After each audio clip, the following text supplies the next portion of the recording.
The holding station moved slowly around a dead gray moon. Its metal surface was old, patched, and cold, built more for control than comfort. Inside, human prisoners of war waited in silence. They had been told the Galaxy Council followed strict laws. They had been told prisoners would be exchanged. Many still believed it because believing helped them sleep. Jiho Park sat with his back against the wall of the cell. He was a former fleet captain, captured during the border clash months ago. His uniform had been taken, but his posture remained straight. He watched everything. The guards spoke less now. The lights stayed dim longer. Food came late. These small changes told him something was wrong. Across from him, Hanali quietly wrapped a strip of cloth around a wounded arm. She had been a communications officer, not meant for combat. She noticed Jiho watching and gave a tired smile. "They are nervous," she said in a low voice. Jiho nodded. "Yes. Nervous people make bad choices." Other prisoners listened without speaking. They were soldiers, engineers, pilots, and medics. Different nations, one species. They had learned each other's languages while waiting. They shared food, stories, and silence. The Galaxy Council had expected division. Instead, the humans adapted, far away on the central world of the Galaxy Council. The Chamber of Law was filled with sound and light. Tall figures in strange shapes floated or stood in wide rings. Screens showed symbols of order and justice. Mirahan stood alone at the center platform. She was a human envoy sent to argue for the prisoners' safety. Mira kept her voice calm. "The prisoners are protected under council law," she said. "They surrendered. They followed your rules. If you harm them, you break your own system." A council speaker responded, its voice smooth and distant. "Humanity broke peace first. This act will restore balance by killing prisoners." Mira asked. "That will not bring peace. It will bring unity among humans." "You do not understand us?" Some council members shifted. Others showed signs of amusement. They had studied human history, but only on the surface. They believed fear would end resistance. "The decision is final," the speaker said. "You are dismissed." Mira felt a cold weight in her chest. She turned and walked away without another word. She knew talking was over. Now, there was only time, and there was not much of it. On Earth. Admiral Dae Kim stood in a quiet room beneath the Fleet Command Center. A single screen showed the last clear signal from the prison station.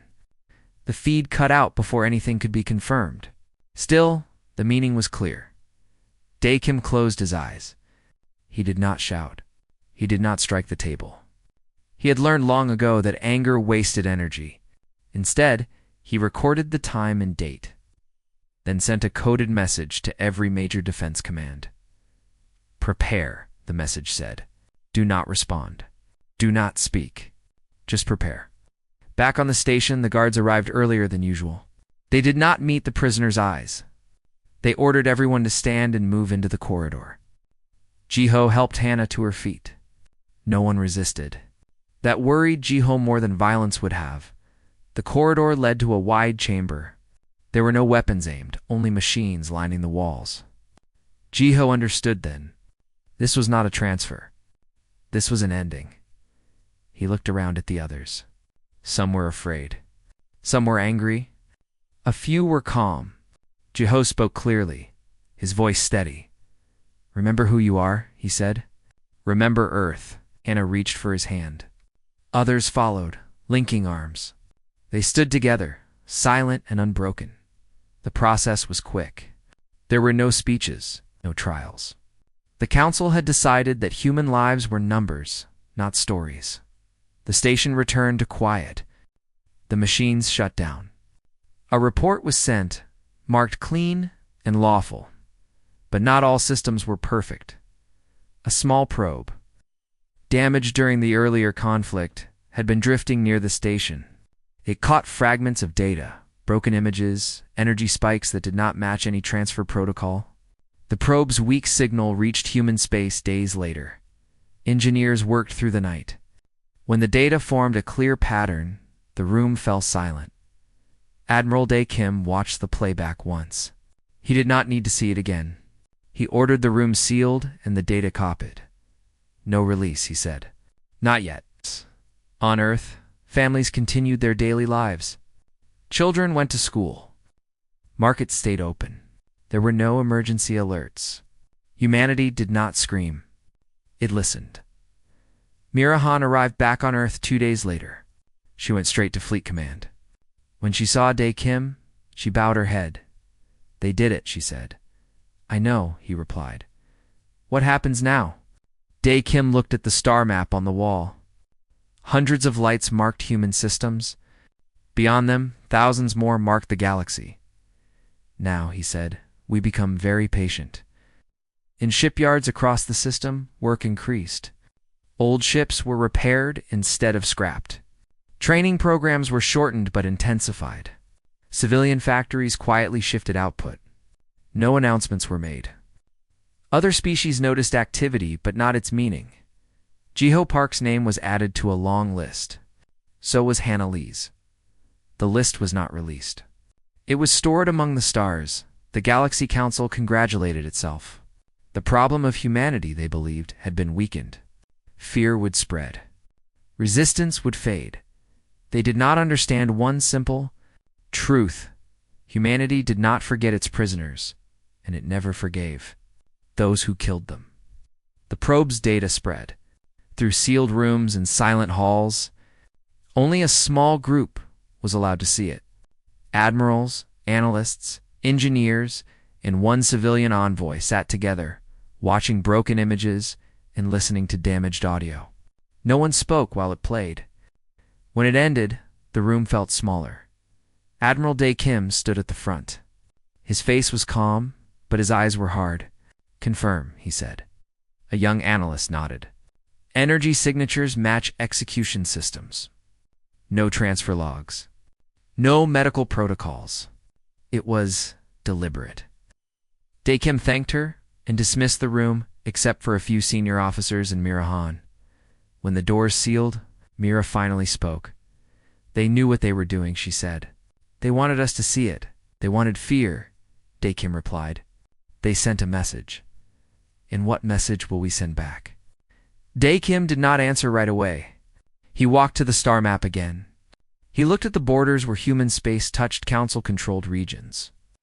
Those lines were thin, but they were firm. Not yet, he said. First, we listen. Then, we prepare. Then we decide. Across Earth and its colonies, changes continued quietly. Shipyards ran all hours, but under civilian labels. Research centers reopened old files once considered too costly or too risky. Defense drills became common, but were explained as routine. Unichoi watched it all from a planning office deep under the Pacific Command Zone. She had been pulled from retirement 2 weeks earlier. She knew why, even before anyone explained. Pressure reveals habits, she told her team. The council thinks slow. They trust size and tradition. We will not fight them the way they expect. Her team worked in silence, building models of conflict that did not rely on numbers alone. Supply lines, morale, reaction time. Human strength had always been adaptation. In another sector, Slun Lee stood inside the frame of a half-finished deep space carrier. The ship was older than most officers serving on it, but its core systems were solid. Sun ran a hand along the hull plating. She will fly, he said. An engineer nodded. With changes, Good Sun replied. War is change. Far from Earth, word of the executions reached human outposts through restricted channels. Commanders received sealed orders. Maintain discipline. Avoid provocation.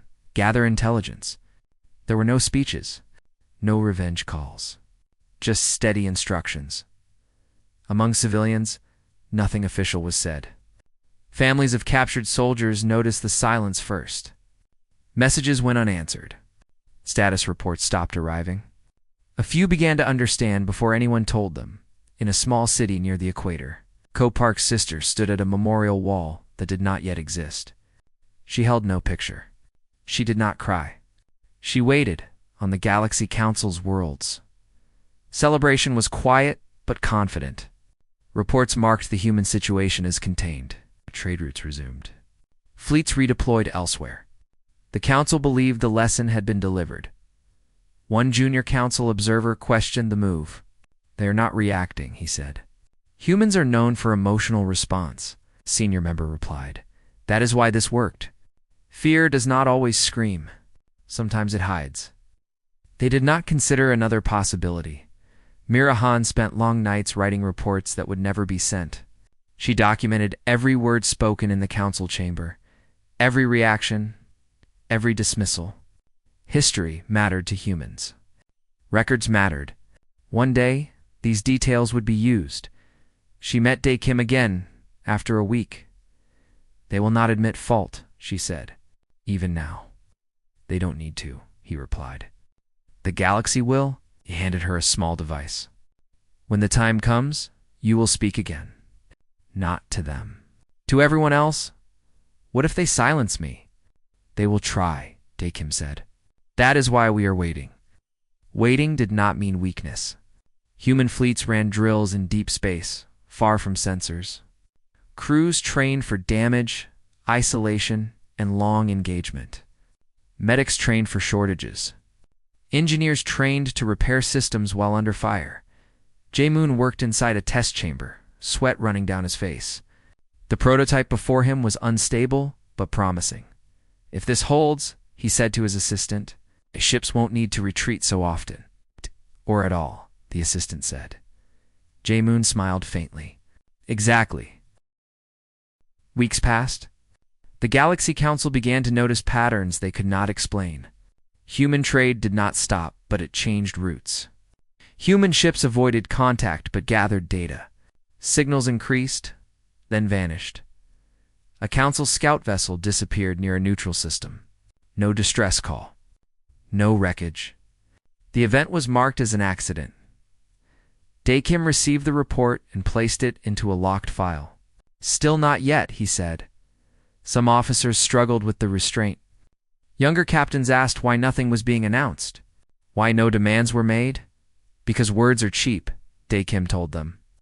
"Lives are not." One night, a secure alert arrived from a distant outpost. A council patrol had boarded a civilian transport. No humans were harmed, but the message was clear. Sun Lee read the report and clenched his jaw. "They are testing us." "Yes," Dae Kim said, "and learning nothing." At last, the preparations reached a point of readiness. Fleets were supplied. Plans were layered and tested. Allies once neutral had been quietly contacted. Mirahan stood in a broadcast chamber, alone except for technicians. The device Dae Kim gave her rested in her hand. "Once this goes out," a technician said, "there is no return." Mira nodded. There was no return the moment they killed prisoners. She did not activate it yet.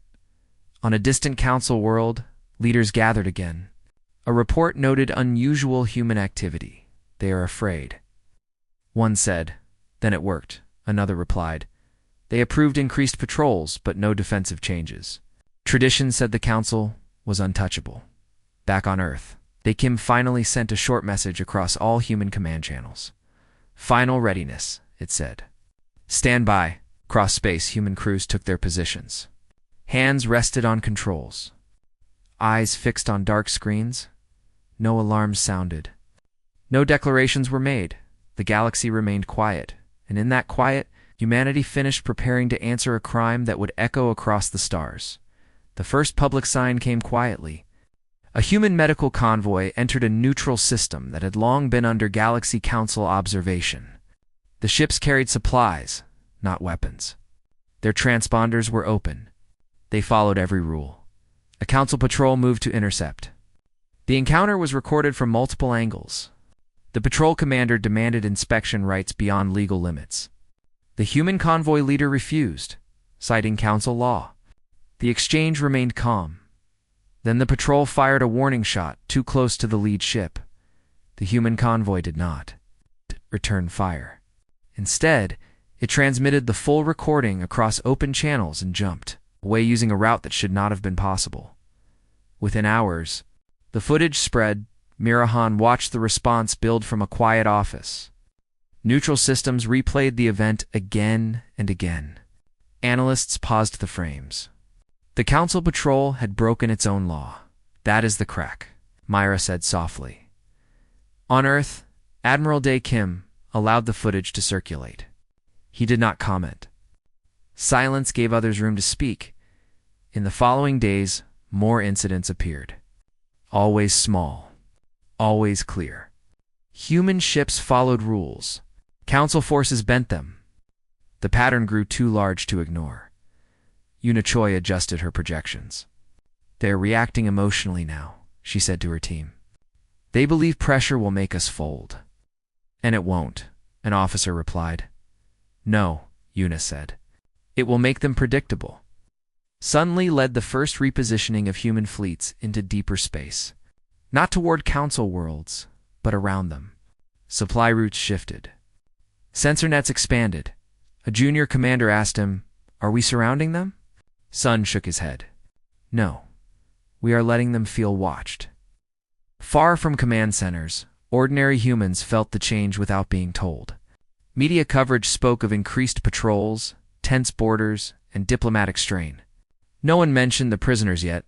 Families continued to wait in one city. Jiho Park's sister finally received a sealed message. It contained no details, only confirmation of loss. She read it once and placed it carefully in a drawer. The next day, she volunteered at a logistics center across human space. Many did the same. The Galaxy Council called an emergency session. The chamber filled with raised voices and flashing signals. Human activity is disruptive, one member said.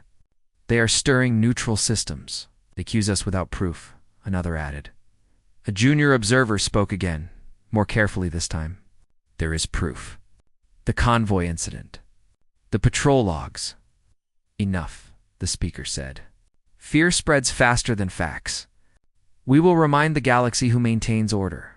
Council approved limited force actions against human military targets. Careful to label them defensive. The first strike came at a remote human listening post. Council ships fired from long range, destroying the station before a response could be sent. The Council announced the action as necessary enforcement. Dae Kim watched the confirmation report arrive. He did not raise his voice. Status, he asked. Listening post lost. No survivors, an officer said. Any civilian presence? No. Dae Kim nodded once. Begin phase release. The words moved through command like a current. Human fleets did not rush forward. Instead, information did. Mirahan activated the device Dae Kim had given her weeks earlier. Her message carried no threats. It carried evidence.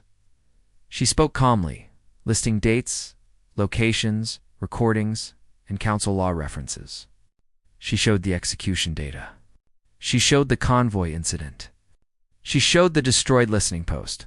She ended with one sentence: Humanity will defend itself, but it will not forget who broke the law first. The broadcast spread beyond council control. Neutral systems reacted with alarm.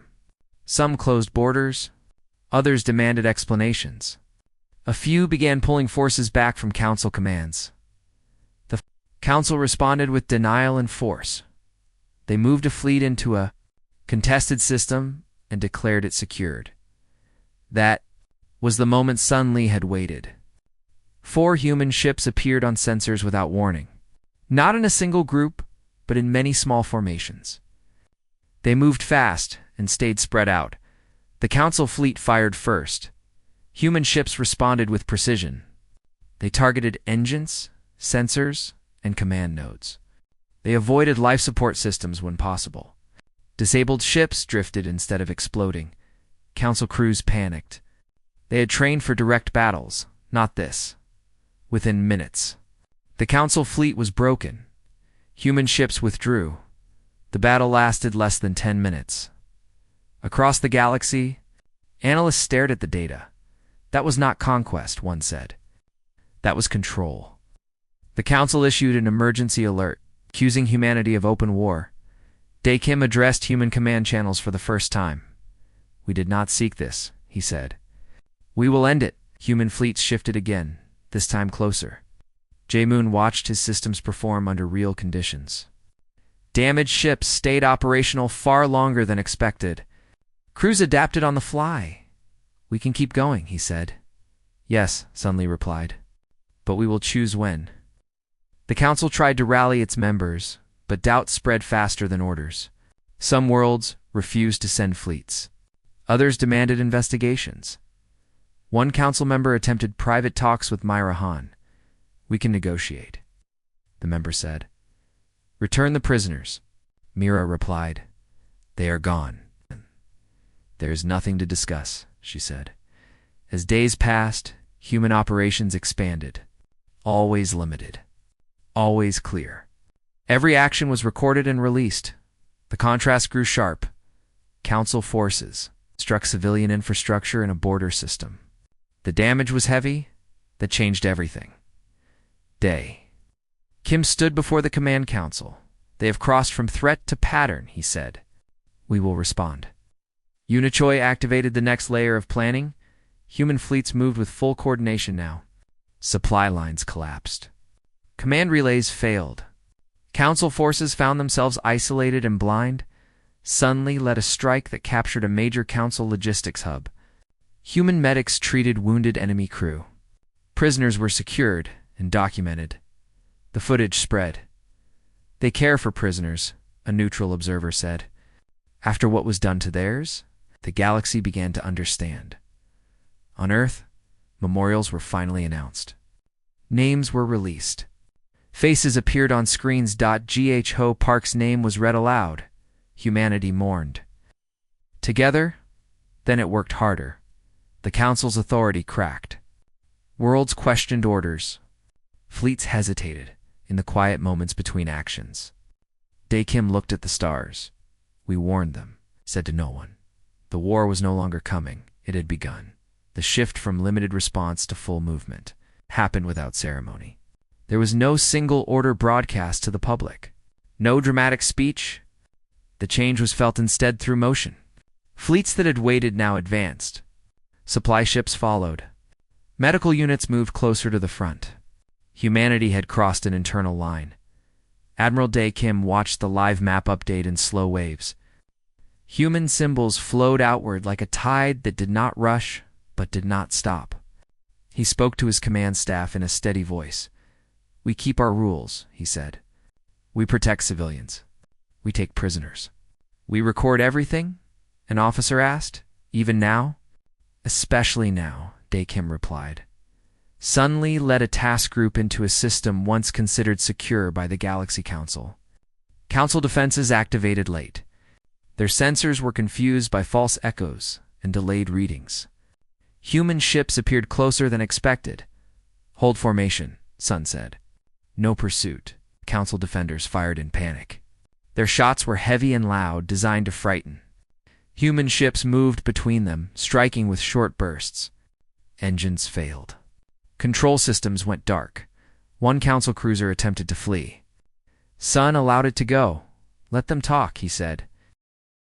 The system fell without a single civilian structure harmed.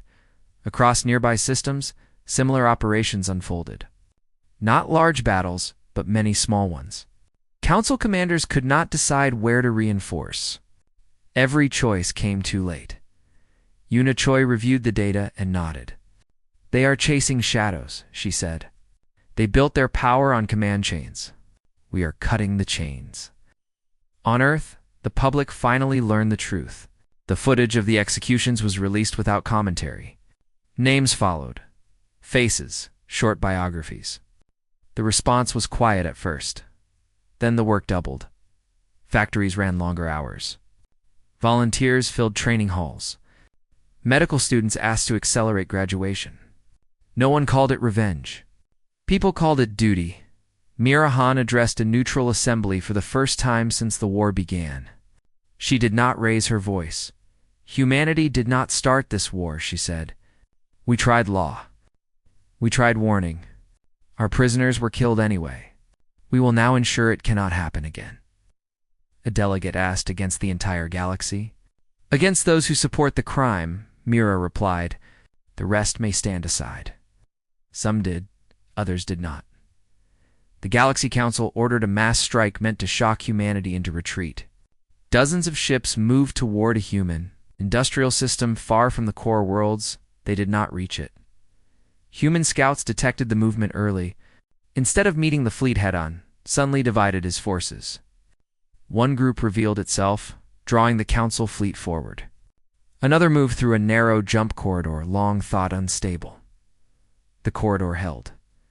When the Council fleet realized the trap, human ships were already among them. The fight was chaotic and close.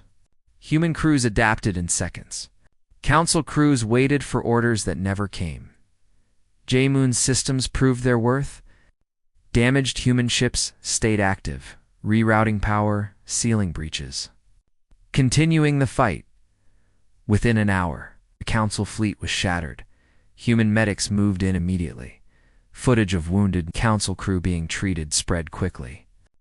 So did footage of human ships flying past burning wrecks without. Firing on escape pods, neutral worlds began to withdraw recognition from the Council. The Council responded with anger. They declared humanity an existential threat to galactic order. Dakim listened to the declaration without expression. "Record it," he said. "They have chosen words over truth." In response, human fleets advanced again. This time, Deeper Sunli's task group encountered a Council fortress station guarding a major trade route. The station was old, layered with weapons. "We cannot bypass it," an officer said. Sun studied the station. "No," he agreed. "We will take it." The assault was careful and slow. Human ships disabled weapon arrays piece by piece. Boarding teams moved through airlocks with shields raised. Weapons low, resistance was fierce but uncoordinated. When the station fell, thousands of Council personnel were taken prisoner. They were fed, treated, documented. A Council officer asked Sun Li, "Why keep us alive?" Sun answered simply, "Because we are not you." The word spread. On Earth, Jiho Park's sister watched the broadcast from the captured station. She recognized the care in the voices of the medics. She felt pride mixed with grief. Humanity was changing, but not breaking. The Council attempted to regain control through fear. They struck a mixed civilian port used by several species, blaming human interference. The attack killed thousands. The galaxy reacted with horror. Mirahan appeared again. This time, before a far larger audience. "This is what they defend," she said. "This is their order." She did not need to say more. Entire systems announced neutrality or support for humanity's demands. Trade halted with Council worlds. Intelligence flowed quietly to human command. Unichoi adjusted plans once more. "We can end this faster now," she said. "At what cost?" Dae Kim asked. "To them," Una replied. "Not to us." Dae Kim nodded. "Then proceed." Human fleets coordinated strikes against Council command centers, not worlds. Communications collapsed. Orders conflicted. Fleets wandered without guidance. Sun Li led a decisive engagement near the Council's core routes. This time, the Council fleet broke and fled almost immediately. Human ships did not pursue far. The message was clear. The Council was no longer in control. On a secure channel, a Council representative requested talks. Dae Kim accepted. The representative's image shook. "You are destroying the galaxy's stability," it said. "You destroyed it when you killed prisoners," Dae Kim replied. "We are correcting it." "What do you want?" "Accountability," Dae Kim said, "and an end to your authority." The representative cut the channel. The war continued. Human fleets advanced system by system. Ow. Never rushing, never stopping. Every victory added weight. Every restraint added credibility in quiet moments. Crews remembered the names of those who did not return. Jiho Park, Hannah Lee. They were not slogans. They were reasons. The Galaxy Council's rule shrank with every passing day. Worlds once bound by fear now watched humanity and made their own choices. And across the stars, a simple truth became impossible to ignore. Humanity had not declared war for conquest. It had declared war so that no one else would ever be murdered in a cell and called lawful again. The war entered a new phase, one that could not be hidden by distance or silence. The Galaxy Council still existed, but it no longer ruled. Its commands traveled slowly. Its fleets moved without confidence. Across the stars, the shape of power was changing. Admiral Dae Kim studied reports that arrived faster than his staff could sort them. Systems once loyal to the Council now refused docking rights to its ships. Others demanded proof of authority that no longer carried weight. "They are losing belief," Dae Kim said. "That may matter more than fleetson," Aide replied. Sun Li felt the change from the bridge of his flagship. Council patrols no longer challenged human ships.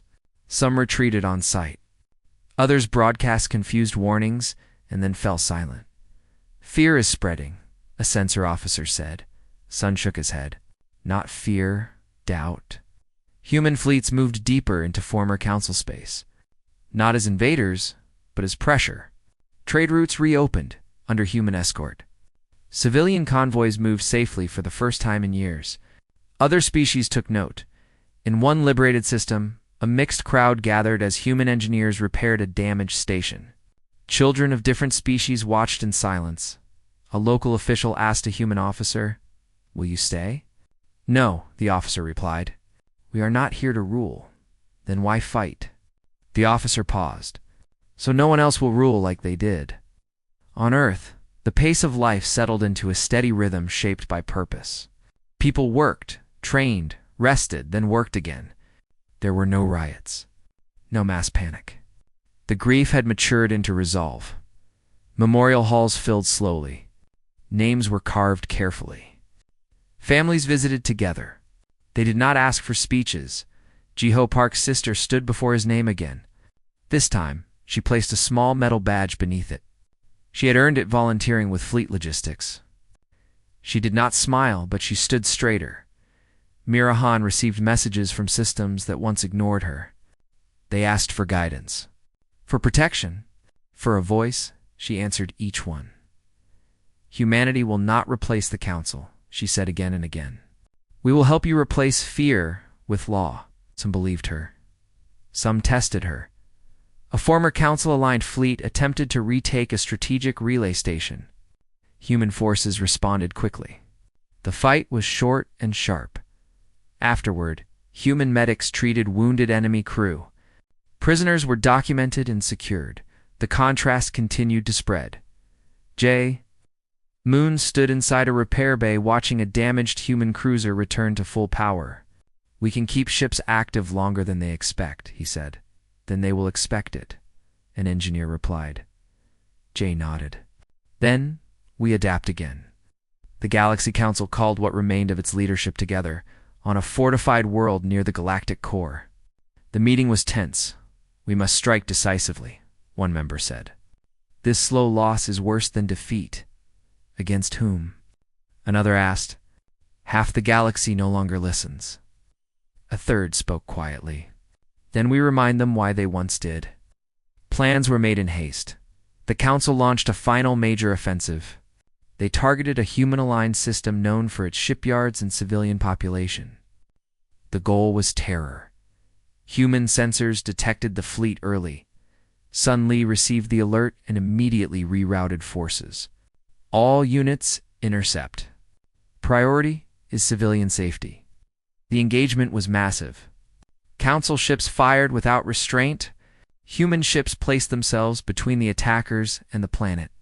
Explosions lit the dark. Human formations held. J-Moon systems strained but endured. Damage reports streamed in. Crews worked through smoke and heat.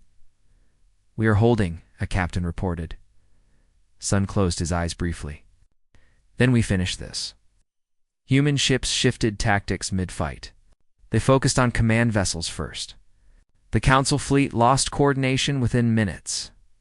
When the last Council ship fled or fell silent, the planet below remained untouched. The footage spread faster than any speech. "They protected a world that was not their own," a neutral broadcaster said. From the very force that claimed to protect order, the galaxy reacted. Dozens of systems formally withdrew from the Galaxy Council. Some declared support for humanity's demand for trials. Others declared independence outright. The Council's authority collapsed in real time. Mira, Han, addressed a vast assembly made of delegates who no longer bowed to the council. "This war can end," she said, "but not without truth." "What truth?" a delegate asked. "That law without accountability is only control," Mira replied. The words echoed. Admiral Dae Kim received a private request soon after. Several council members wished to surrender. "Unconditional?" he asked. "Yes," the message replied. Dae Kim considered it carefully. "Except," he said, "secure them." Human forces took custody of multiple council leaders. They were not harmed. They were isolated and recorded when news broke. The remaining council loyalists panicked. Some fled. Some fought harder. Sun Lee led the operation that secured the final major council fleet base. Resistance was brief. As the base fell, a council commander shouted, "You will destroy everything." Sun answered calmly, "No, you already did." The base surrendered. Across the galaxy, fighting slowed, not because humanity ordered it, but because there was no one left to order against them. On Earth, Dae Kim stood alone in the command chamber for the first time in weeks. He allowed himself a single deep breath. "We are close," he said quietly. But the war was not finished, not yet. Justice still waited, and the galaxy was watching how humanity would choose. To end what it had begun, the fighting slowed. But the tension did not fade. The galaxy was no longer burning, yet it was not at peace. Power had shifted, and everyone could feel the weight of the moment. Humanity stood at the center of it, watched by allies, neutrals, and former enemies alike. Admiral Dae Kim ordered a general hold across all fronts. Human fleets maintained position, but did not advance. The message was simple. "Stability first," he said. "No unnecessary force." Some officers worried the pause would be seen as weakness. Dae Kim disagreed. "Strength that cannot stop itself is not strength," he told them. Across council space, the absence of command created confusion. Former council fleets waited for orders that never came. Some powered down and surrendered. Others drifted, sure of their place in a galaxy without the authority they had relied on. Sun Lee oversaw the transfer of prisoners from captured bases. The process was slow and careful. Each prisoner was identified, examined, and recorded. A council officer asked him quietly, "What will happen to us?" Sun answered honestly, "You will face judgment and execution." "No," Sun said. "Trial." The officer did not understand at first. Many did not. Humanity began building temporary holding stations near neutral systems. They were open to inspection. Neutral observers were invited. The conditions were clean and calm. The message was clear. Mira Han worked without rest. She coordinated with dozens of systems, helping them form a provisional assembly independent of the Galaxy Council. Old laws were reviewed. New safeguards were discussed. "This cannot be human rule," one delegate warned. "It will not be," Mira replied. "It will be shared." On Earth, the war economy slowly adjusted. Emergency shifts ended. Training continued, but at a sustainable pace. People began planning beyond tomorrow. Grief remained, but it no longer drowned everything else. Jiho Park's sister received another message. This one invited families of the fallen to observe future proceedings. She accepted without hesitation. In the remains of the Council Core world, captured leaders were brought together under guard. They were isolated from each other. Denied the comfort of shared blame, one former council speaker demanded to address humanity. "You have no authority over us," it said. Dae Kim responded through a secure channel. "Authority comes from trust. You destroyed yours." The speaker was silent after that. Jae Moon walked through a shipyard where damaged vessels were being restored rather than scrapped. "We learned too much to go back," he said. "Yes," an engineer replied. "But we must choose what we keep." Human fleets began escorting neutral relief convoys into areas damaged by council attacks. Aid was delivered without condition. Food, medical care, and repairs followed. Some worlds were suspicious. "Why help us?" a local leader asked. "Because we know what it means to be left alone after loss," human medic replied. Trust grew slowly. Not all resistance had ended. A hardline council remnant attempted a surprise attack on a civilian transport route, hoping to reignite fear. Human patrols intercepted them quickly. The skirmish was brief, Sun Li ordered. "The surviving attackers taken alive. They will stand with the others," he said. The incident strengthened humanity's position rather than weakening it. The Provisional Assembly convened its first open session. Mirahan stood before representatives of many species. "The Galaxy Council failed because it placed power above life," she said. "What replaces it must do the opposite." Debate followed. It was loud, difficult, and necessary. Dakim listened from a distance. He did not interfere. "They must own this," he said to an aide, "or it will fail again." Preparations for the trials began. Locations were chosen for transparency and access. Neutral judges were selected alongside human ones. Records were shared openly. Some human citizens demanded harsher outcomes. "They killed prisoners," one message read. "Why spare them?" Dakim addressed the concern directly. "Because if we abandon law now," he said, "we prove them right." The statement spread. Sun Li visited a recovered council station that would soon host observers. He paused in a corridor where signs of past violence remained. "We end this here," he said softly. The first transport carrying council leaders departed under heavy escort. News of the movement spread across the galaxy. Systems watched closely. Jiho, Park's sister, stood among other families in a secure viewing chamber. She recognized faces on screens, beings who had signed orders or remained silent while others died. Her hands trembled. But she did not look away. Mirahan joined her briefly. "This will be hard," Mira said. "It should be," she replied, as the galaxy waited. Scattered violence finally faded. Without support or belief, the last council loyalists laid down arms. Human fleets shifted from war posture to enforcement and aid. Crews rested for the first time in months. Sun Li addressed his task group. "You did your duty," he said. "Now we prove why." Admiral Dakim recorded a private message, not for broadcast. "We warned them," he said. "We answered them. Now we must judge them." The trials were ready, across the stars. Beings of many worlds paused to watch. The war had broken the old order.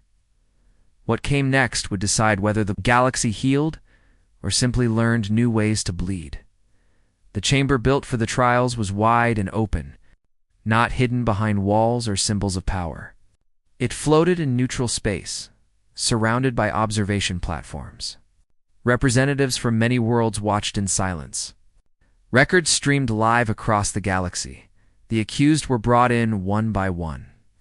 Former council leaders, military commanders, legal officials who had signed orders or looked away. They stood under steady light, not bound, not mistreated. Guards remained still. Admiral Dakim observed from a reserved platform. He did not sit in judgment. He watched to ensure the process stayed clean. Mirahan stood before the assembly and spoke first. "These proceedings exist because law failed," she said. "They exist so it will not fail again." Evidence followed. Dates, orders, communications. The execution data was shown again, but without repetition or drama. The facts spoke clearly. Witnesses were heard. Neutral observers confirmed records. Human officers described restraint orders and prisoner treatment. Then the families spoke. Jiho, Park's sister, stepped forward. Her voice was steady. "My brother believed in law," she said. "He surrendered because he trusted it. You broke that trust." She did not shout. She did not ask for death. "I ask that no one else's family stand where I stand," she said. The chamber was silent. The accused were allowed to respond. Some denied responsibility. Some blamed systems. A few remained quiet. One former council speaker spoke last. You claim morality, it said. Yet you destroyed our rule. Dae Kim answered from his platform. No, he said. You destroyed your rule when you killed prisoners. We ended the damage. Judgment followed after long deliberation. Sentences varied. Some were imprisoned for life. Some were removed from all authority and placed under permanent monitoring. Those most responsible for the executions were held accountable under the laws. They once enforced no executions were ordered. Across the galaxy, reactions were mixed. Some wanted harsher ends. Others felt relief. What mattered most was that the process held with the trials complete. The Provisional Assembly moved forward. New agreements were signed. Oversight bodies were formed. Emergency powers were limited by design. Mirahan declined any permanent leadership role. This must belong to everyone, she said. Human fleets slowly withdrew from core systems. They left behind observers, advisors, and aid teams, not governors. Sun Li oversaw the final redeployment. Ships turned homeward one by one. We're done here, he told his crews. Now we guard what we built. Jae-moon returned to civilian research. Choosing what technologies would remain military and which would be released for peaceful use, some things are meant to be locked away, he said. On Earth, memorials became places of teaching. Children learned names and reasons, not hatred. Jiho Park's sister visited the memorial one last time before leaving to help with off-world rebuilding. She touched the carved name and smiled faintly. We did not forget you, she said. Admiral Dae Kim resigned months later. He left quietly. The war needed me, he said. Peace needs others. The galaxy adjusted. Trade returned. Borders softened. Fear lost its place. The story of the war spread. Not as legend, but as record. It ended with a simple lesson. Spoken across many worlds, humanity does not forgive the murder of its helpless, but it will always choose justice over rage. And the galaxy remembered.